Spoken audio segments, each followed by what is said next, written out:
उत्तर प्रदेश के एक छोटे से गांव में रामलाल नाम का एक किसान रहता था। उसके पास केवल 2 बीघा बंजर जमीन थी। कई सालों से फसल ठीक नहीं हुई थी। घर में बूढ़े माता पिता, पत्नी और 2 छोटे बच्चे थे। कर्ज बढ़ता जा रहा था। गांव वाले कहते थे, रामलाल ये ज़मीन बेच दो, इससे कुछ नहीं होगा। लेकिन रामलाल ने जवाब दिया, ज़मीन माँ होती है, इसे बेचा नहीं जाता।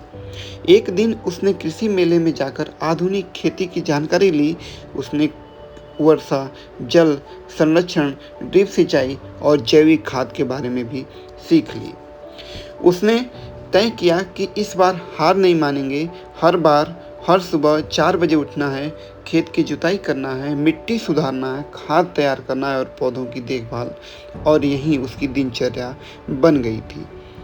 पूरा गांव उसे पागल समझने लगा था। कटाई से कुछ दिन पहले ही भयंकर बारिश हो जाती है, आंधी आ जाती है, बड़े तूफान आ जाते हैं।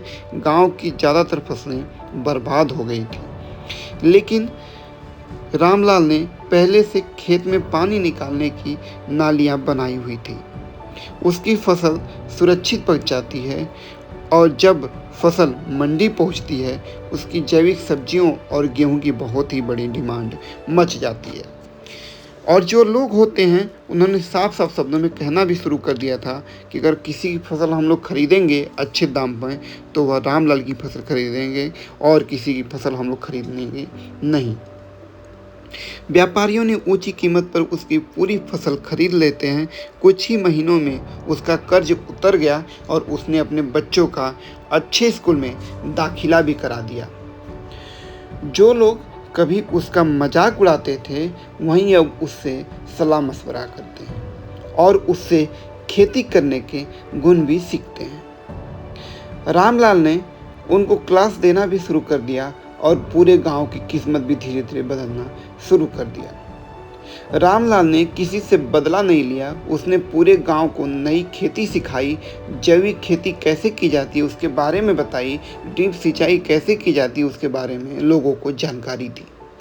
धीरे धीरे पूरा गांव समृद्ध होने लगा और पूरा गांव आगे बढ़ने लगा और रामलाल भी खुशी से झूम उठता है। उसके बाद पूरे गांव को सलाह देने लगता है कि आप लोग ज़्यादा से ज़्यादा जैविक खेती के बारे में सोचें। जैविक खेती करेंगे तो आप लोग बहुत ही आगे जाएंगे।